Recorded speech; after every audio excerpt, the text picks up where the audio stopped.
बोले आंसर? बहुत शुरू करें। क्वेश्चन नंबर 1 का चौथा। चौहान बोले तुम लोग सही ना? क्वेश्चन नंबर 1 का चौथा है। क्वेश्चन नंबर 2 का पहला, 3 का तीसरा, 4 का चौथा, 5 का चौथा, 6 का तीसरा, 7 का दूसरा, 8 का पहला, 9 का पहला, 10 का चौथा, लिखा बेटा? 11 का चौथा, फिर 12 का दूसरा, 13 का असत, 13 नंबर जो है वो असत है, उसमें लिख लो असत, लिख लो 13 में असत लिख लो। 14 का लिख लो सत्य, 15 का लिख लो असत्य, 16 लिख लो संभवतः सत्य। ऑप्शन लिखना भूलिए, वो लिख लो जो बता रहे बेटा। 16 में लिख लो संभवतः सत्य, 17 में लिख लो बेटा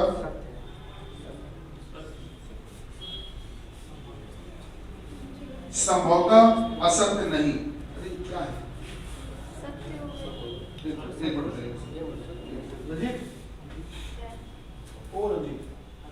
बेटा सुनो,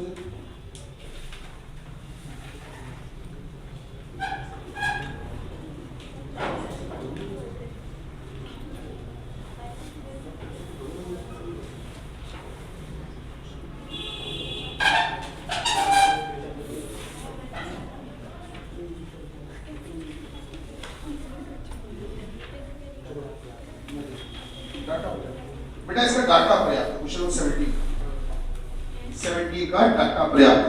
18 का पहला, 18 का पहला लगाया सर। 19 का दूसरा, 20 का दूसरा और 21 में दोनों गलत। ठीक, कुछ थोड़े बहुत मैच हुए कि नहीं? आओ जरा पीछे से सॉल्व करना शुरू करते हैं। पीछे से 21 में दोनों गलत, और पीछे से सॉल्व कर रहे हैं आज। क्वेश्चन नंबर 21, इस कथन को लगे इस पाठ्यक्रम में प्रवेश हेतु योग्यता न्यूनतम द्वितीय श्रेणी में मास्टर डिग्री होनी चाहिए, मतलब सेकंड डिवीजन आप पोस्ट ग्रेजुएट हो। तथापि वे परीक्षार्थी जो मास्टर डिग्री की फाइनल परीक्षा में बैठे हैं वो भी आवेदन कर सकते हैं। ठीक है, इससे निष्कर्ष क्या निकलता? पहला, वे सभी परीक्षार्थी जो कि अभी अपनी मास्टर डिग्री पाने वाले हैं इस पाठ्यक्रम के लिए चुने गए परीक्षार्थियों की सूची में होंगे। भैया जो मास्टर डिग्री पाने वाले हैं, अभी मास्टर डिग्री को मिली नहीं है तो वो परीक्षा में बैठ सकते हैं, लेकिन ये नहीं ना कि वो चुन लिए जाएंगे। कैसे जरूरी है?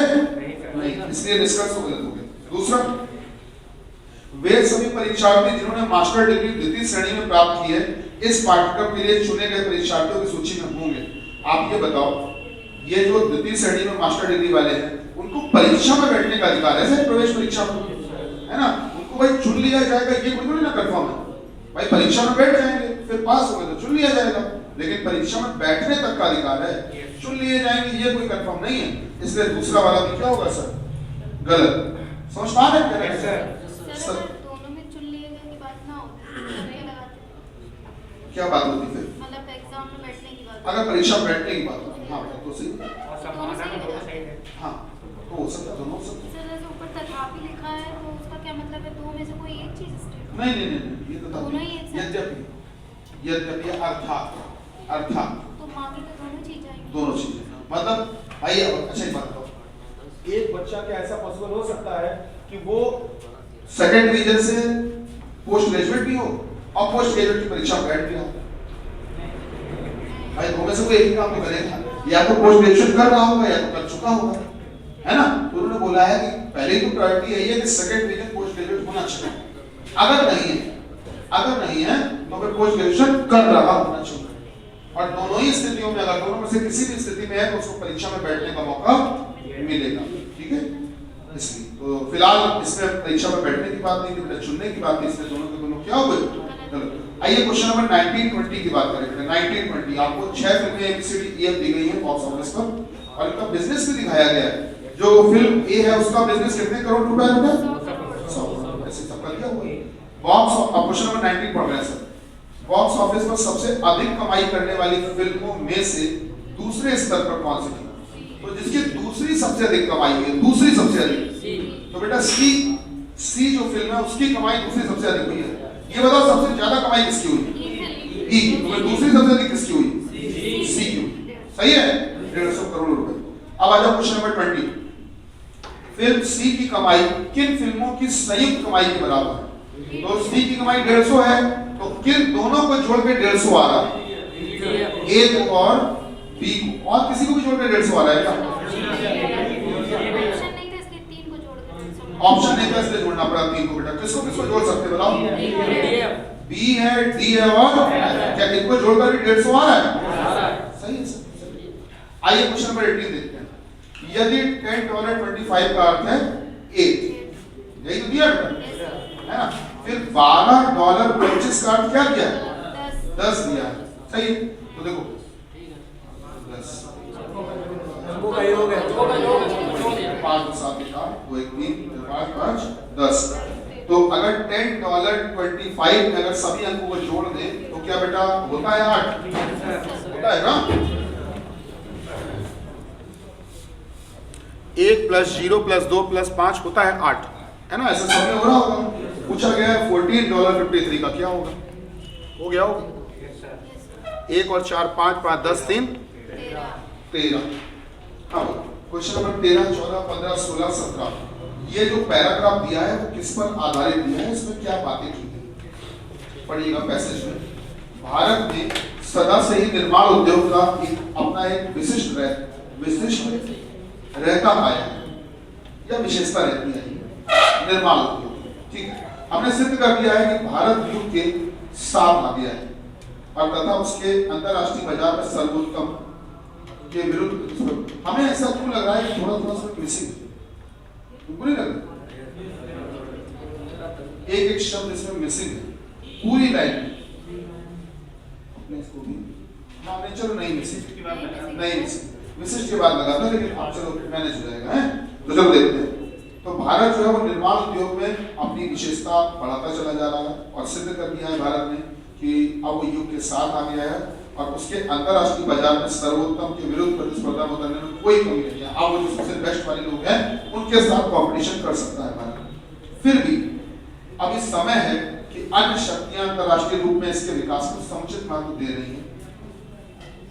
किसी भी अर्थव्यवस्था की नींव उसके मूलभूत ढांचे पर नहीं है, चाहे वह बिजली, बंदरगाह, मार्ग, गृह निर्माण, रेलवे अथवा उद्योग हो।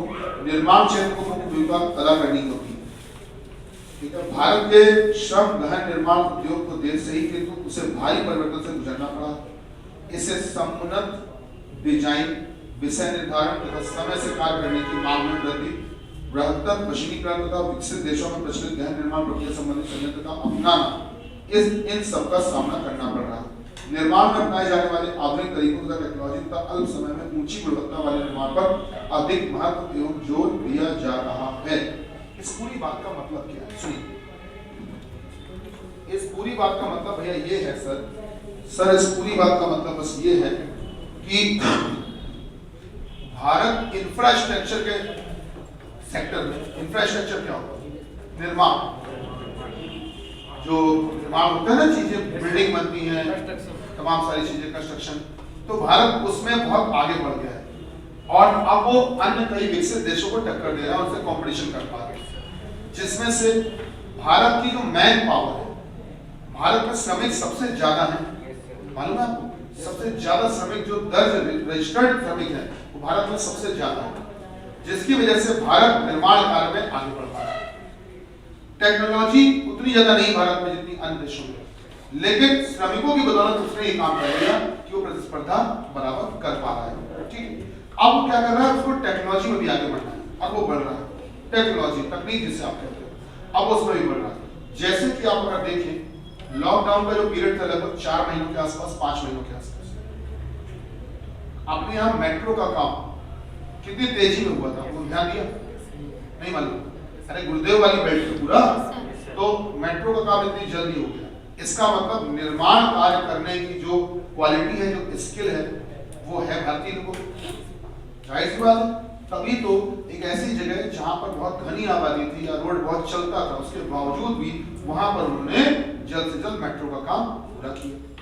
एक आप लोगों को कानपुर में एक पुल याद होगा, गोविंदपुरी वाला, वो एक पुल ऐसा पुल था जो कि चैलेंज दे दिया गया था कि ये पुल नहीं बन सकता, क्योंकि वो डीवीएस के आगे जहां से गुजरना था वहां पर झुग्गी झोपड़ियां थी और ऐसे तमाम सारे लोग, स्लम थे वहां, ऐसे लोग रहते थे जो खाली करने को तैयार नहीं थे, लड़ाई धंधा मार काट के आते थे, और बावजूद इसके पुल बना।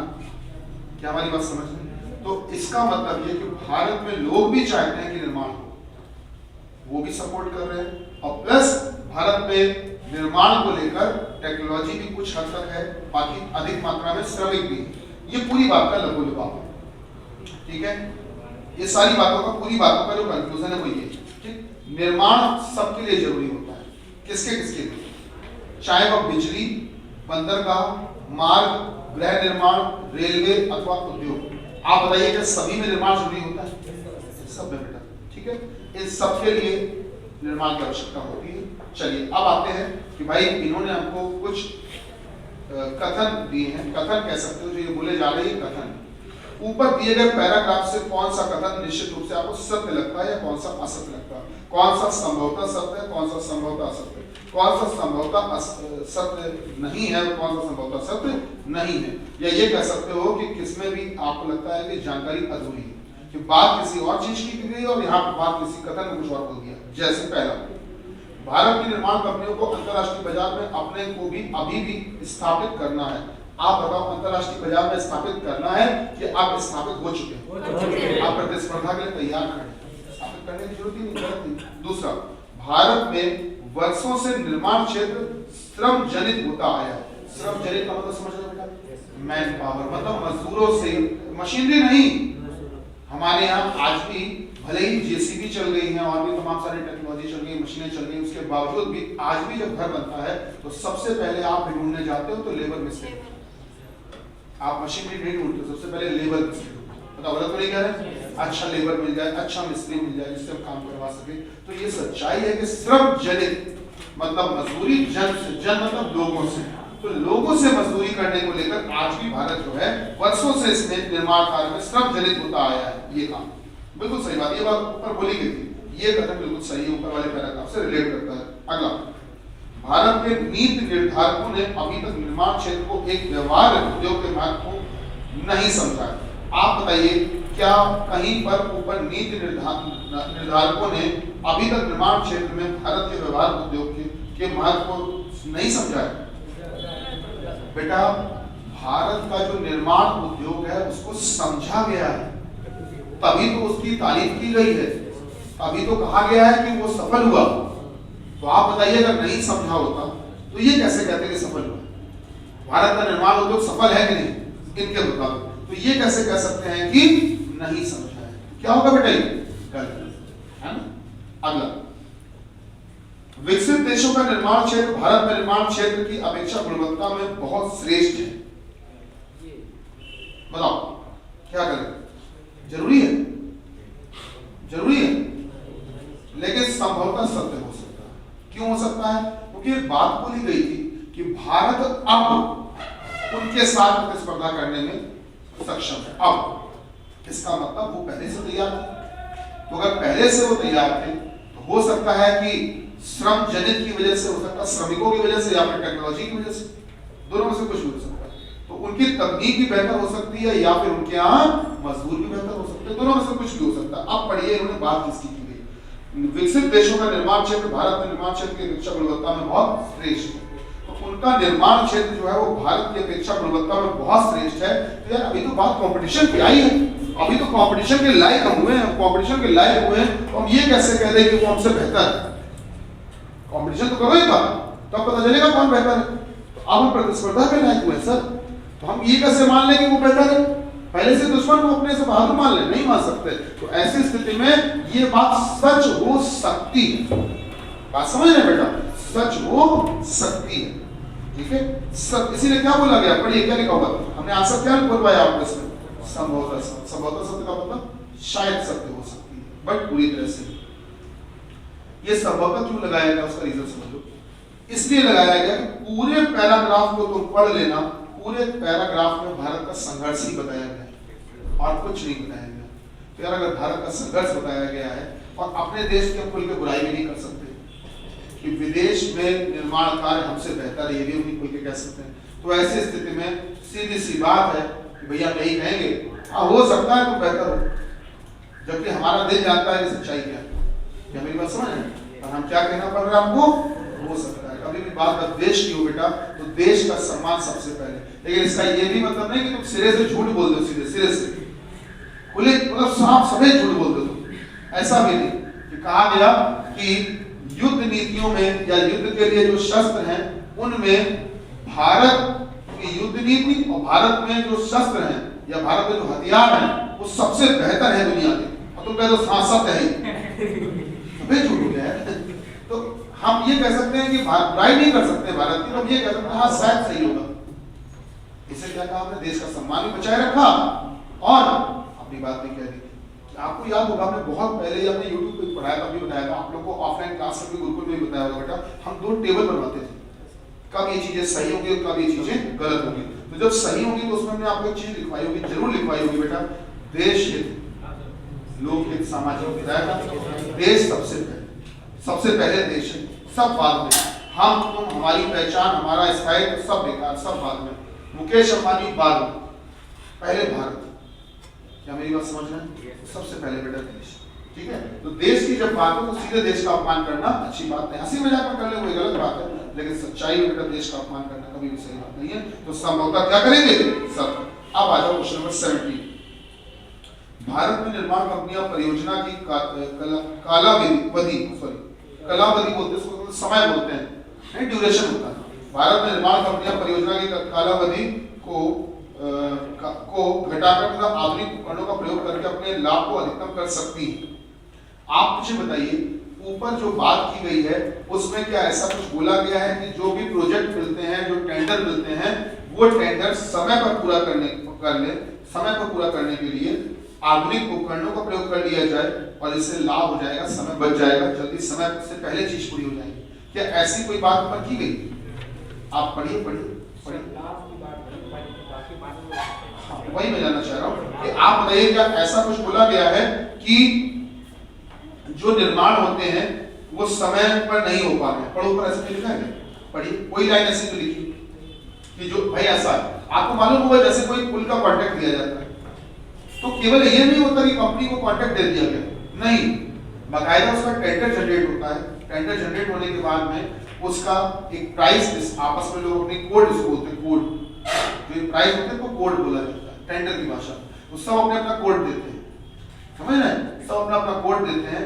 वो नहीं जो तुमने गंगा जल पिक्चर में देखा है, नहीं वो कौन था, वो साधु यादव और दूसरा कौन था, नहीं कौन था, उसका बेटा कौन था, बच्चा भैया नहीं, अरे बच्चा भैया पुलिस वाले थे ना, ये कौन था ना, उसका बेटा साधु यादव, समझ रहे हो किसकी बात कर रहे है ना। तो वो जब पहुंच जाता है वहां पर पीडब्ल्यूडी के ऑफिस, जूनियर इंजीनियर साहब को थप्पड़ मार देते हैं, कहता है यही मोबाइल लगा हो गया बस स्टैंड। ये काल्पनिक बात है, मतलब ये सब केवल कुछ क्षेत्रों में गवर्नमेंट अगर दिन हुआ करता था, बट प्रैक्टिकल बात क्या है सर, प्रैक्टिकल बात ये है कि टेंडर जब होता है तो कोड भरे जाते हैं, अपने अपने कोड आपको सीक्रेट देने होते हैं, फिर वो अपने लिफाफों को खोलते हैं, कोड तुलना करते हैं, उसके बाद में ये देखते हैं किसने सबसे कम प्राइस में कोड की है, उसके अलावा किसने जल्दी पूरा करने का काम दिखा। अब पता चला एक ने कहा कि हम पैसे सबसे कम लेंगे, इस समय चाहिए 25 साल। ये कौन सा तरीका है? 25 साल बाद तुम बना के दोगे, हैं, पैसे कम ले रहे हो, ये भी गलत चीज है। तो समय, जो समय सीमा होती है वो भी तो आवश्यक होती है, तो वही चीज कालावधि जो दी गई वही दी गई बेटा। तो किसी भी परियोजना के लिए, किसी भी प्रोजेक्ट के लिए जो समय होता है, जितने समय में पूरा करोगे, ये भी बहुत इंपॉर्टेंट होता है। तो इन्होंने हमसे पता है कथन में क्या कहा, कथन में ये कहा है कि समयावधि परियोजना को जल्दी समय से पहले पूरा करने के लिए अच्छे उपकरण, अच्छी टेक्निक का इस्तेमाल करो, फायदा होगा। हम बिल्कुल मानते हैं होगा बेटा लाभ, लेकिन ये सच्चाई हम लोग मानते हैं। लेकिन क्या ऊपर पैसेज में ऐसी कोई बात बोली गई? आप पढ़ना नहीं बोली गई, इसलिए हम क्या बोलेंगे, आंकड़े। क्वेश्चन नंबर 12 पे आ जाए। दी गई जानकारी को ध्यानपूर्वक पढ़िए। श्याम, हरीश, शिवा, रवि, कृष्णा और 4 लड़कियां भी अर्थी, स्वाति, लता और मोनिका होना चाहिए इसमें, मोनिका है ना, नीचे मोनिका लिखा हुआ। में से 5 की एक टीम का चयन होना है। कुछ शर्तें दी गई हैं। शर्तें क्या है? श्याम और स्वाति को एक साथ रहना। अगर श्याम को टीम में रखोगे तो स्वाति को भी रखना। शर्तें हैं भैया, सुन लो। पहली शर्त क्या है बेटा?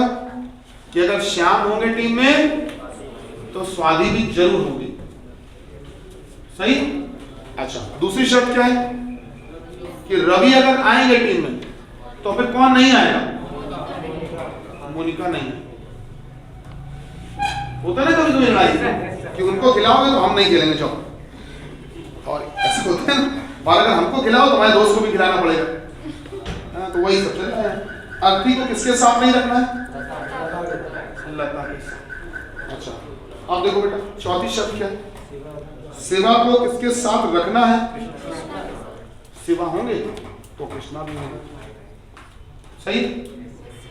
अच्छा, और देखिए सर, पांचवी शर्त क्या है सर?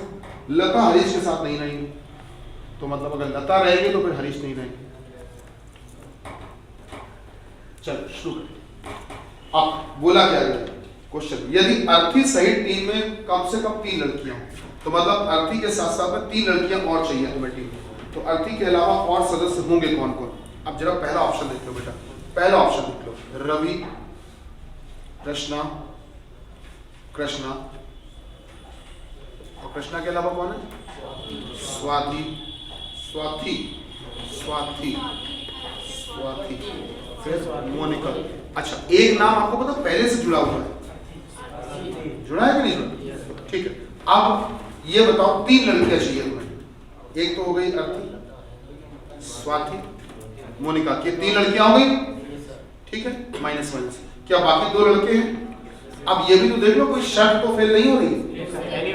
कौन सी? पहली, रवि मोनिका के साथ नहीं आएंगे। देखो, रवि मोनिका दोनों आ गए। रवि मोनिका के साथ नहीं आएंगे। दूसरी शर्त, दूसरी, रवि मोनिका के साथ नहीं आएंगे। देखो आ गए ना, शर्त गलत हो गई। शर्त गलत हो गई तो ये टीम नहीं बन सकती। अच्छा, दूसरा ऑप्शन क्या? ये ऑप्शन से ही किए जाते हैं सवाल के। ठीक है, अर्थी, फिर कौन है बेटा? मोनिका, मोनिका के बाद कौन है? स्वाति, और बोलो। श्याम के बाद हरीश। हाँ, पहले तो ये देखो, क्या 3 लड़कियां हो गई? अर्थी, मोनिका, 3 हो गई। ठीक है, अब शर्तें देख लो, कोई शर्त तो फेल नहीं हो रही? नहीं हो रही। श्याम और स्वाति साथ साथ, बताओ श्याम और स्वाति दोनों हैं? सही। रवि मोनिका साथ साथ नहीं होंगे, क्योंकि अगर मोनिका आ गई तो रवि नहीं आ रहे। अर्थी और लता साथ साथ नहीं होंगे, अर्थी है तो लता नहीं। शिवा और कृष्णा साथ साथ, अगर शिवा होंगे तो कृष्णा भी होंगे, और अदरवाइज दोनों को मतलब तो कोई दिक्कत नहीं। ठीक है, लता और हरीश साथ साथ नहीं होंगे। लता और हरीश साथ साथ नहीं होंगे तो देखो, हरीश है तो लता नहीं है। फिर बोला गया बेटा, बस वही शर्तें, सारी शर्तें पूरी पॉजिटिव बन सकती है। ऑप्शन नंबर, ठीक है। क्वेश्चन नंबर 11 देखो बेटा, ये रिश्ता क्या कहलाता है? तो भैया हैश @ का भाई है। हैश किसका भाई है? @ का भाई है। @ का भाई। आगे क्या बोला गया? बोला गया बेटा, डज नॉट इक्वल @ की पुत्री है। डज नॉट इक्वल किसकी पुत्री है? @ की पुत्री है। डज नॉट इक्वल जो है वो @ की पुत्री है, पुत्री है। अच्छा, और क्या बोला गया सर? बोला गया डॉलर हैश की बहन। डॉलर जो है वो हैश की बहन, तो हैश की बहन है डॉलर। ऐसे नाम हो तो कैसा लगे ना। आगे क्या बोला गया? परसेंटेज डॉलर का पुत्र है। परसेंटेज डॉलर का पुत्र है। बस। फिर बोला गया परसेंटेज का अंकल कौन है? तो परसेंटेज की मम्मी है डॉलर और इनका भाई कौन है? हैश। तो परसेंटेज का अंकल पूछा है क्या? अंकल ना, तो परसेंटेज का अंकल कौन है? कंफर्म है ना? सही। अच्छा, अब हमको ये बताओ किस सवाल में दिक्कत है, वही बोलोगे। सर पहले जो जिसमें दिक्कत है वो बता दो। पांचवा। चलो पहले पांचवा देखो। 17,401 ना है? 17,401। फिर क्या है बेटा? 13 257। 13 तो लिखा ही नहीं हमने। 13 और फिर पूछा गया हमसे ना ये, आप चलो बना लेते हैं। 17 दूनी 34, 6 नहीं बनेगा है ना। 13 17 तो 13 39 1 सही है, 11 हो गया ठीक है। 4 1 5 7 1 8 3 1 4 ठीक है। तो ये हो जाएगा बेटा, अगर आप 17 का स्क्वायर करें मान लेते हैं 289 और इस पर कितना जोड़ दें बेटा? है बेटा 17 में 3 जोड़ के 20 का स्क्वायर करो प्लस 1 कर दे। तो 13 में 3 जोड़ के 16 करें, 16 का स्क्वायर जोड़ के, हाँ ये हो सकता है, ये सही। 17 में 3 अपने मन से जोड़ा गया, 20 का स्क्वायर करके 1 जोड़ दें, अब सही है। 13 में 3 जोड़ें, 16 का स्क्वायर प्लस 1 कितना आएगा? सही है ना। और कोई सवाल कितना बन पा रहा हूँ? दूसरा नहीं बन रहा है। 12 96 और 400, 800 को 32 और 12 44, देखो बंद हो गया ना बेटा। तीसरा तीसरा देखिए, तीसरा क्या? तीसरा देखिए क्या? तीसरे में क्या है सर? तीसरे में ये बोला गया है सर तीसरे में ये बोला गया है, देखिएगा तीसरे में बोला गया है उन व्यक्तियों की संख्या कितनी है जो कोई भी खेल नहीं खेलते। तो सबसे पहले तो हमको डायग्राम खुद से सही करना पड़ेगा। डायग्राम को हमको सही करके नहीं देते हैं कभी, वो आपको गलत सलत देंगे और कहेंगे आप खुद सही करो। 25 यहाँ बेटा 16 फिर 22। क्या ये 25 क्रिकेट वाले हैं? क्रिकेट वाले हैं बेटा? नहीं 25 क्रिकेट, ये टेनिस। अच्छा ठीक है, चल बेटा टोटल कितने थे? 40। तो आप जोड़ो, 40 से ज्यादा तो यही हो गए। तो 25 में से ही 16 लिखे गए। 25 में से 16 यहाँ लिख दिए तो बचे कितने? 9। 22 में से 16 लिख दिए, बचे कितने? 6। अब आपसे अगर कोई पूछे कि ये बताओ ऐसे कितने लोग हैं जो केवल क्रिकेट खेलते हैं? केवल 9। ऐसे कितने हैं जो केवल टेनिस खेलते हैं? क्या हमारी बात सही ना? अच्छा दोनों ही खेल खेलते हैं। अब जरा तीनों को जोड़ो, अभी 40 से कम हो रहा है। 16 9 25 और 6 31। 40 में 31 घटाओ कितना बचे? 9 यहाँ लिख दो। 9 ऐसे हैं जो टेनिस और क्रिकेट में से कोई भी खेल नहीं खेलते। अब सवाल पढ़ लो, तो उन व्यक्तियों की संख्या कितनी है जो कोई भी खेल नहीं खेलते हैं? तो बेटा वो कितने हैं जो कोई भी खेल नहीं खेलते हैं? वो हैं 9। और कोई सवाल हो? 6 और 7। 6 7 10। पहला ही बता दीजिए सर, इसमें उत्तर आ रहा है। वही हम सोच रहे हैं, वही सोच रहे यही होता सब लोग इसे पूछते हैं। हैं। चलिए उल्टा चल रहा है ना, 11वां हो चुका ना। और 10वां देखो, और किसी ने नहीं पूछा। चलिए उल्टा चलते हैं, 10वां देखते हैं फिर उल्टा चलते हैं।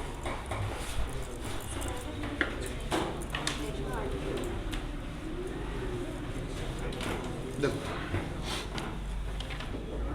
10वें में ये कहा गया शिक्षक पेंटर नाटककार कभी भी अगर तीनों व्यवसाय दिए जाए, तीनों व्यवसाय हाँ, या एक जेंडर प्लस 2 व्यवसाय, कभी भी अगर इनमें से कोई भी कॉम्बिनेशन आपको दिख जाता है, कभी बेटा इनमें से अगर कोई भी कॉम्बिनेशन दिख जाता है तो आप इन दोनों ही स्थितियों में बस चित्र बनाना ये वाला डायरेक्ट। आपसे बोला अगर तीनों व्यवसाय मिल जाए या फिर एक जेंडर और 2 व्यवसाय मिल जाए, दोनों में से कुछ भी मिल जाए, आप ये बनाना, ठीक? हाँ, एक जेंडर 2 व्यवसाय तब। और अगर हाँ जो आप पूछ रहे हैं वो ये है सर कि अगर मान लीजिए सर दोनों जेंडर दे दे, male female plus female plus एक व्यवसाय दे, तब ऐसी स्थिति में भैया आप बनाइएगा सर ये वाला। अगर कभी दोनों जेंडर और एक व्यवसाय दे दे तब आप सर ये बनाया करिए, और अगर एक जेंडर 2 व्यवसाय दे तो ये बनाया करिए। लॉजिकली भी बात सही होती है, ध्यान दीजिएगा कैसे। जैसे आपसे कहा गया शिक्षक पेंटर नाटककार, हमने मान लिया एक शिक्षक है, एक गोला पेंटर और एक नाटककार। तो आप बताओ बेटा कुछ शिक्षक ऐसे भी तो हो सकते हैं जो पेंटर भी हो, नहीं है? आप चले जाओ ITI, पेंटर ट्रेड होती है, मालूम है कि नहीं? होती है। तो आप बता दीजिए जो पढ़ा रहे होते हैं वो शिक्षक ही तो होते हैं और वो पेंटर भी होते हैं। खुद पेंटर होंगे तभी तो तुम्हें सिखा पाएंगे वहाँ। तो भैया शिक्षक पेंटर भी तो हो सकते हैं, नहीं हो सकते हैं? और बता दें साथ ही साथ वो नाटककार भी होते हैं, सभी नहीं कुछ होते हैं, आपको शायद जानकारी हो।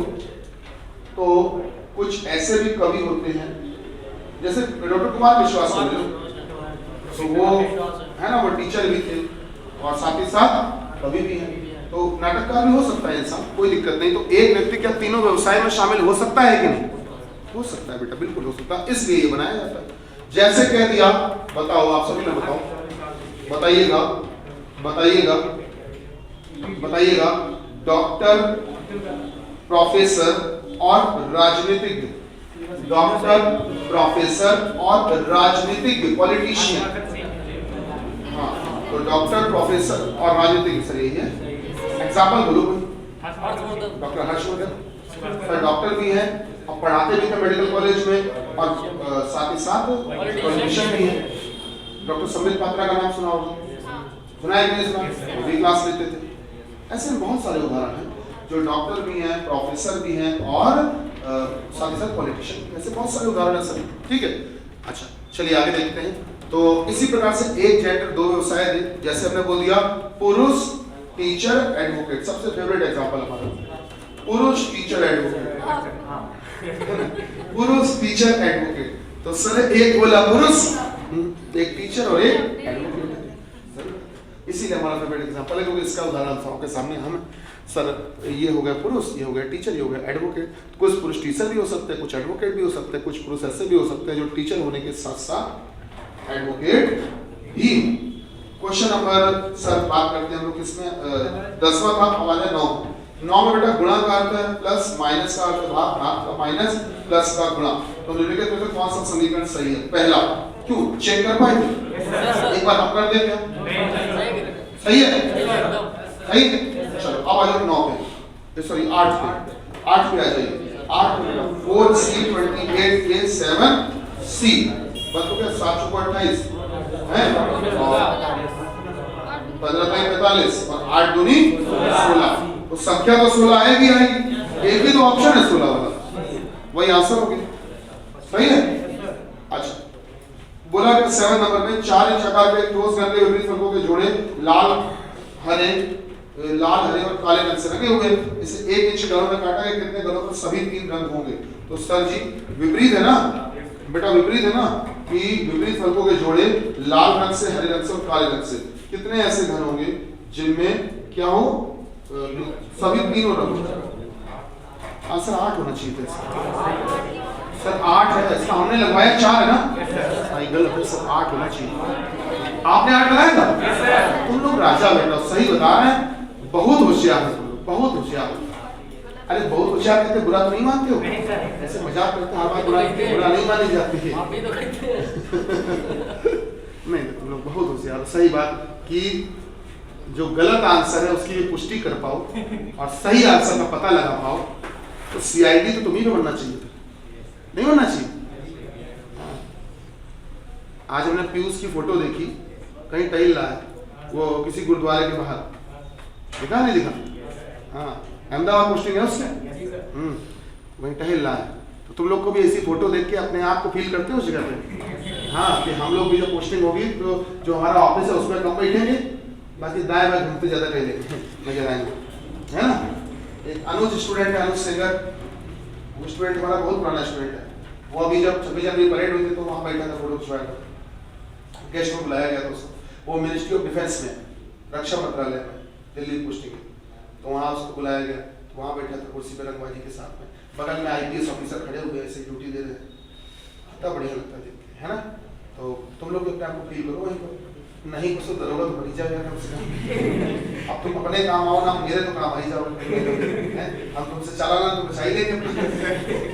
क्या चलिए कोई बात नहीं सर। अगर यहाँ पर मान लेते हैं लाल कलर है बेटा, तो विपरीत पे भी लाल होगा, कलर जो मान लो, काला मान लो ऊपर है, जो इच्छा हो, तो नीचे भी काला कलर, एक कलर हरा मान लेते हैं, हरा, तो ये भी हरा, सही है। अब ये जो कोना है, आप बताओ क्या इसमें यहाँ पर लाल, यहाँ काला, यहाँ हरा है, तीनों कलर है, ऐसे हर कोने में होंगे, तो कोने कितने हो गए? 8। ऑप्शन नंबर सर करेक्शन कर लो, इसका आंसर C है, सही है। अच्छा अब आइए क्वेश्चन नंबर सर 6। मोहन एक अंतर्मुखी व्यक्ति है, कार्यस्थल पर उसके बहुत कम दोस्त हैं, और काम पर और घर में अपनी दिनचर्या में किसी भी तरह के बदलाव से नफरत करता है, और पिछले 6 सालों से उस काम को एक ही तरीके से करता चला आ रहा है। उसका नया मैनेजर पूरी टीम को पुनर्गठित करना चाहता है। इससे पहले कि मोहन अपनी नई भूमिका में आए, उसे कुछ ऑनलाइन पाठ्यक्रम पूरे करने होंगे। मोहन के व्यक्तित्व को जानने के बाद निम्नलिखित में से कौन सा कार्य उसके द्वारा करने की संभावना है? तीसरा, मोहन द्वारा अपनी वर्तमान भूमिका में किसी भी तरह के बदलाव का विरोध करने की संभावना है। मतलब यह कि आपको पता उसका नया मैनेजर आया, तो अब वो सबकी भूमिका बदल रहा है कि तुम टीम लीडर थे, अब तुम इससे ये बन जाओगे, तुम प्रोग्राम हेड थे, अब तुम ये बन जाओगे, सबका अलग अलग पोस्ट चेंज करने जा रहा है। तो और मोहन को आपको याद होगा लिखा हुआ था कि मोहन को किसी भी तरह का बदलाव पसंद नहीं है। तो क्या वो विरोध करने की संभावना है कि नहीं? कर सकता है। ठीक, सही। आइए, पांचवा वाला हम कर चुके थे सर। चौथा, विशाल जनसंख्या वाले किसी भी देश में लगभग सभी निजी एवं सार्वजनिक मुद्दों में कानून और व्यवस्था की स्थिति से उत्पन्न करने की संभावना होती है। निम्नलिखित में से कौन सी स्थिति कानून और व्यवस्था की स्थिति में बदल नहीं सकती है? ठीक है, तो पहला, सरकार द्वारा कृषि उत्पादों पर सब्सिडी रिलीज किए जाने पर इससे किसानों का विरोध प्रदर्शन। खैर, तो भैया बोला गया कानून और स्थिति कानून और व्यवस्था की स्थिति में बदल नहीं सकती है। तो भैया सरकार द्वारा कृषि उत्पादों पर सब्सिडी रिलीज किए जाने में किसानों का विरोध प्रदर्शन। अब आप समझिए, इसमें ऊपर जो कथन था उसका मतलब था क्या था? विशाल जनसंख्या वाला जब कोई देश होता है तो वहां पर जो भी कानून बनाए जाते हैं उनमें person to person, situation to situation changement होता रहता है। ये नहीं कि जो बोल दिया वो कानून फिर हमेशा के लिए हो गया। ये कानून बिल आया, सॉरी किसान बिल आया, आप बताओ उसमें बदलाव करने की स्थिति बन रही कि नहीं बन रही? अब बदलाव करने की स्थिति बन रही है, इसका मतलब बदलाव की संभावना है। यह संभावना सोची गई। मेरा कहने का मतलब कोई भी बिल आता है बेटा, कोई भी बिल आता है, एनआरसी आया था सीडब्ल्यू, याद है कि नहीं? आप बताइए उस कानून का विरोध हुआ था? तो विरोध तभी तो करते हैं जब आपको लगता है कुछ उम्मीद है, अदल बदल हो सकती है। सही बात है। तो उसी प्रकार से सर यहाँ पर ये कहा गया कि जो विशाल जनसंख्या वाले देश है उसमें लगभग सभी निजी या सार्वजनिक मुद्दों में, जितने भी प्राइवेट और सरकारी मुद्दे होते हैं, उन सभी में कानून और व्यवस्था की स्थिति उत्पन्न करने की संभावना होती है। सर कानून और व्यवस्था बनाए रखें, लॉ एंड ऑर्डर इसी को बोलते हैं, बनाए रखें, संभावना पूरी होती है। लेकिन निम्नलिखित में से बोला गया कौन सी स्थिति है जो कानून और व्यवस्था की स्थिति में बदलाव नहीं कर सकती है? तो सरकार द्वारा कृषि उत्पादों पर सब्सिडी रिलीज किए जाने पर किसानों का विरोध प्रदर्शन, ये इसमें तो कानून व्यवस्था बदल सकती है बेटा। और ऊपर बताओ बदल सकती बोला है कि बदल नहीं सकती बोला है? नहीं सकती, मतलब स्टेबल रहे। दूसरा, महिलाओं पर बढ़ते अत्याचार के विरोध में महिलाओं को विधानसभा की ओर जुलूस निकालना, तो इसमें तो कानून की व्यवस्था आप बताओ बदलेगी नहीं बदलेगी? कानून व्यवस्था बना रखी थी लेकिन अब बदल सकती है, चला दो लाठी। ऐसा नहीं, बिल्कुल नहीं बेटा, ऐसा बिल्कुल नहीं है। वो भावनाओं बोल दिए थे, हम मान लेते लड़के हैं वो पहुंच गए वहां हैं, तुम लोगों पे लाठी चलेगी, हमारे लोगों पे चलेगी, ये तुम लोग पहले ऐसे बोल दिए थे बेटा। महिलाएं ऐसी होती है, सीधी सादी होती है, मासूम सी नहीं होती, मासूम पता चलेगा आगे हमसे कुछ मासूम होती है कि नहीं होती। खैर, तो मासूम केवल पति होते हैं और कोई नहीं। तीसरा, धार्मिक प्रदर्शन में भाग लेने के लिए लोगों का सड़क के दोनों ओर एकत्रित होना। धार्मिक प्रदर्शन में भाग लेने के लिए सड़क के दोनों तरफ अगर लोग इकट्ठा हो जाए, खूब सारे भीड़ लगा ले, कानून व्यवस्था में बदलाव करना पड़ेगा कि नहीं? लॉ एंड ऑर्डर चेंज करना पड़ेगा, धारा 144 लगानी पड़ सकती है। चौथा, बाल दिवस समारोह में भाग लेने विभिन्न स्कूलों के बच्चों का एकत्रित होना। बाल दिवस में अगर बहुत सारे स्कूल के बच्चे इकट्ठा हो जाए तो आप बताओ वहां पर लॉ एंड ऑर्डर चेंज करने की आवश्यकता है कि वहां पर पुलिस बढ़ा दो? तो बच्चे डर सकते हैं उससे, लाठी चला दो, वज्रवाहन खड़ा कर दो, आंसू गैस के गोले तक तैयार रखो, तो बेकार है ना। तो वहां लॉ एंड ऑर्डर चेंज करने की कोई जरूरत नहीं है। तो चौथा से तीसरा हो गया था, तीसरा से दूसरा भी हो गया था। आओ पहला,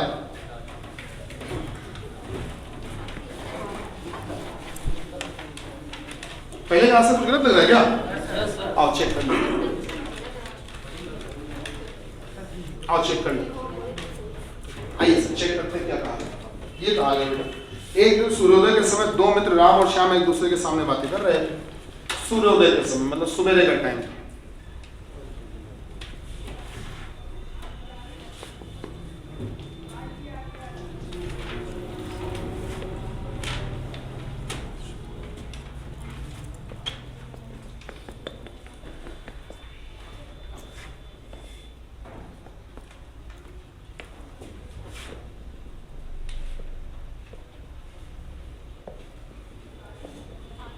ये परछाइयां बन गई, ठीक है।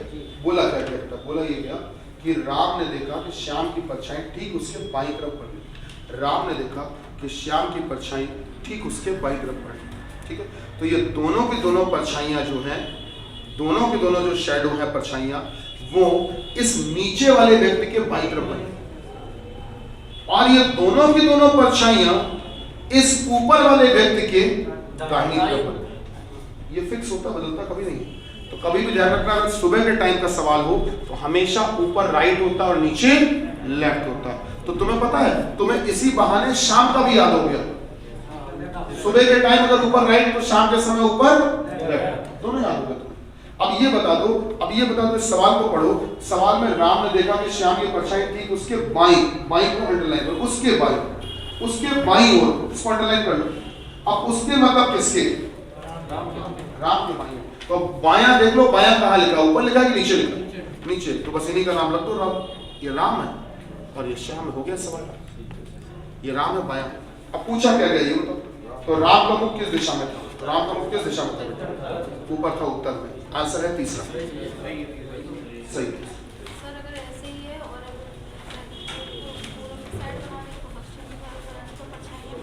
नहीं बेटा, गलत है। रीजन क्या? परछाई दाएं बाएं नहीं बन पाएगी ना। देखो ऐसे, जैसे मान लो हमने दो लोग ऐसे बनाए, ऐसे बनाए, ठीक है। इसकी परछाई जो बनेगी बेटा, वो इसके पीछे ऐसे बनेगी। ये इंसान तो खड़ा ऐसे, तो परछाई इसके पीछे बनेगी, और इसकी परछाई जो बनेगी बेटा, वो इसके आगे बनेगी, ऐसे। अब ये परछाइयां दाएं बाएं नहीं बन रही, समझ रहे? और हमको परछाइयां कहाँ चाहिए थी? दाएं। ये तो एक ही स्ट्रेट लाइन में बन रही है, इसलिए बेटा हमेशा लोगों को खड़े करना होता है, तो उत्तर और दक्षिण, ठीक है। चलिए आज स्ट्रेट लाइन। धन्यवाद। भारत माता की जय।